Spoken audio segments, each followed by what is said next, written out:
I'll admit it. I love games that are packed with messages, with casual yet potentially packed mechanics explaining real world challenges.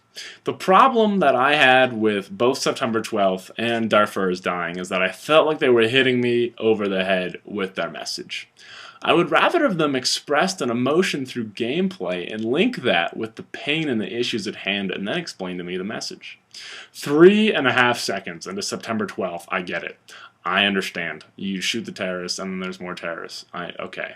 And I know this was one of the first games that packed such a message, and it came out a bit ago, but I'm still not going to let it off the hook. It was so repetitive in its interaction and message, I'm just not a big fan.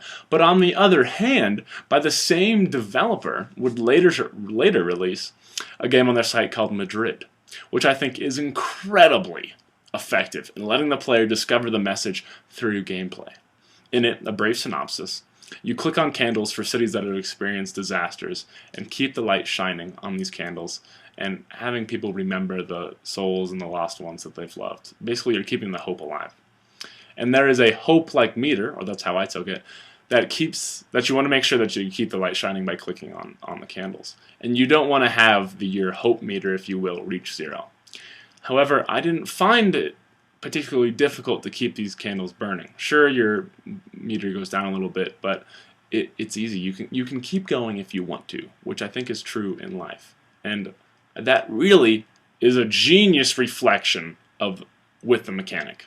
Because it forces me to ponder how long I want to sit there and keep clicking.